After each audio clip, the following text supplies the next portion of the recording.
Sixers fans, welcome back. Look, I'm doing something new clearly today. I think starting from now on, I'm going to have my Sixers post-game recaps.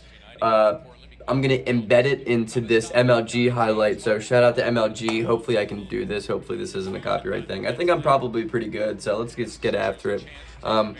I'll probably be in the bottom left corner while the game's going on. Look at the highlights. Watch the highlights if you missed the game. You got a little visual there. You can listen to me rant about the Sixers and rant about the games. Look, I would like to say, first and foremost, the Sixers are 13-0 with the OG starting five lineup still coming out. I mean, that's impressive stuff, man. Philadelphia looks good. Philadelphia, I know, has played this game, the last two games, against teams that are not at full strength. I know. You know what I mean? I know, and that's just the way the virus is. That's the way the season's going, and it's been really weird lately. So, I mean, you got to take the wins where you can. Individual performances looked pretty good. Ben Simmons had another great game. I'm going to have a video about him coming out later today, most likely. Maybe Tuesday or Wednesday, depending on when's the best time to upload a video. Because it's a good video. It's going to be a good video, and it's about how Ben Simmons, dude, I don't want to get into it. Ben Simmons had a good game. He had 16, 12, and 8 in 35 minutes. He played good defensively. I love that technical foul. I love the fact that he played aggressive. He was throwing up dunks. He made Tyler Johnson his son.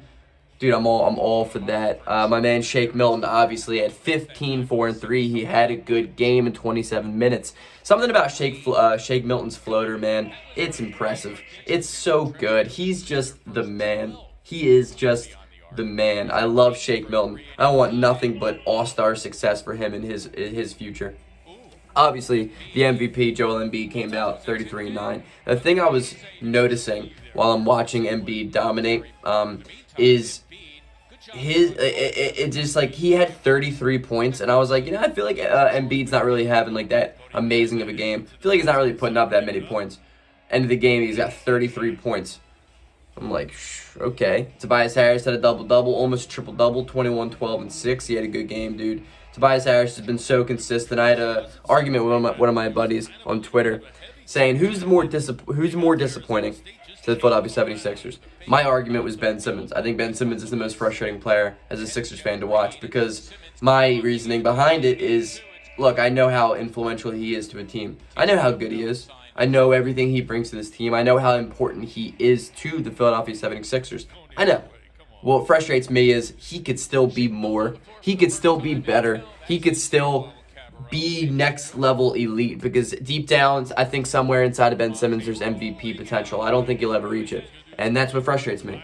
I see him not really take plays off, but I don't think his aggressiveness is there all of the time. I think that his mentality is probably not the best to be an MVP type player. My friend was like, Tobias Harris. My friend was like, Tobias Harris is a bigger disappointment. He is much more frustrating. And I'm like, I don't know how you can argue that. I mean, his argument was, look, he's getting paid way more. He's getting paid as a top 10 guy in the league basically, and he doesn't play like that. And I'm like, look, I understand that. I acknowledge that. He's not a $40 million a year type guy. But Tobias Harris went out and got his bag. First of all, you got to respect that.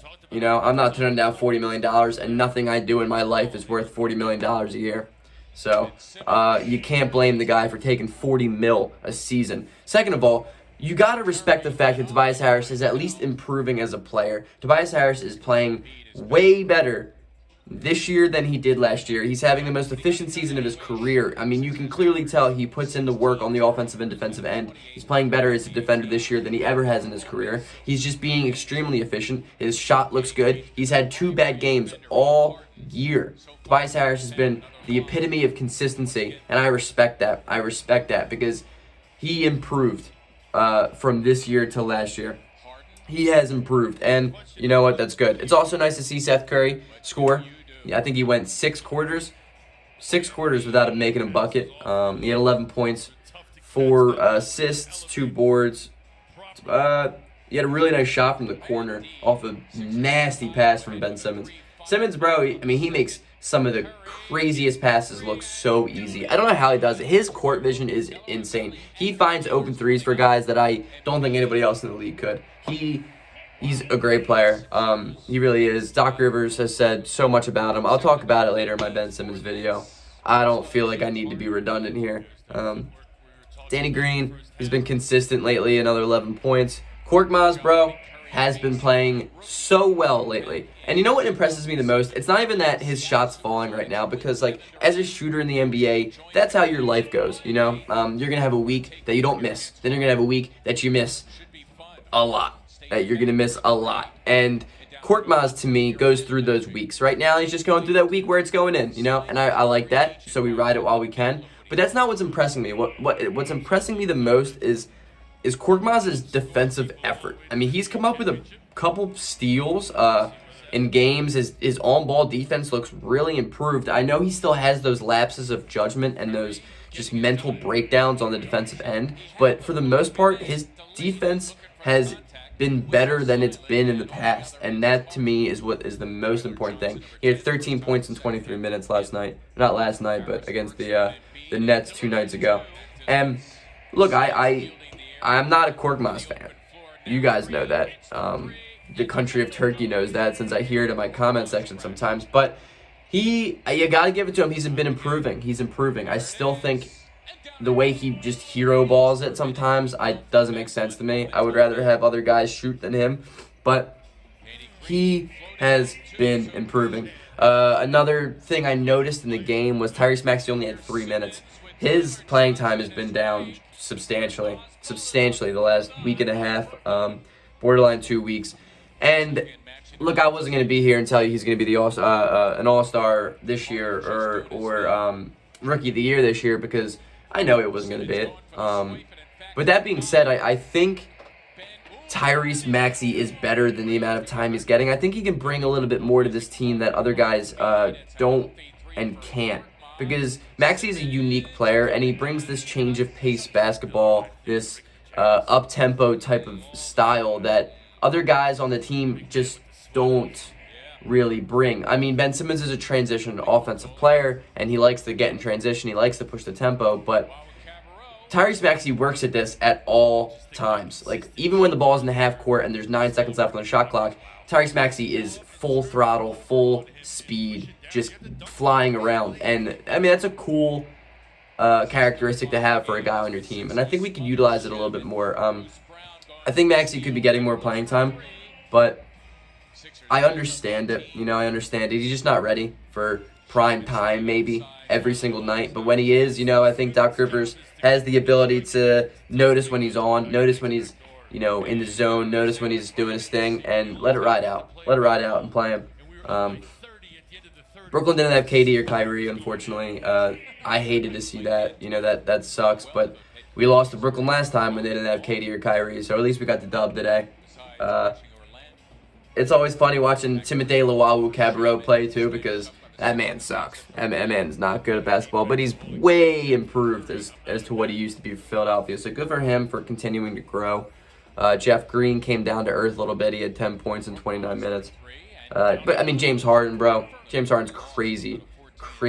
And what interests me about Brooklyn is the fact that it looks like James Harden's going to be the guy that kind of takes the back seat.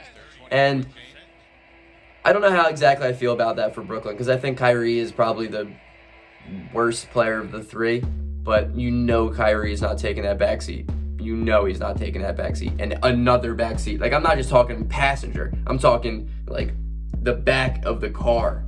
Like, KD's driving, and now Kyrie's in the front seat, and now we got James Harden in the back seat. And James Harden is selfless for that. He really is. He's a great passer. He's the best passer out of the three, and I think he understands that. I think he understands his playmaking ability, and he's blowing the league out right now in assists per game. He's extremely underrated still when it comes to playmaking, even though every single year he proves how good of a passer he is.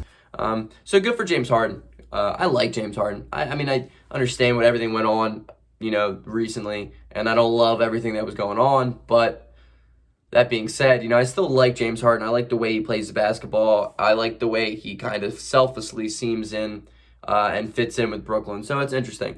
Tyler Johnson's the ugliest dude in the NBA.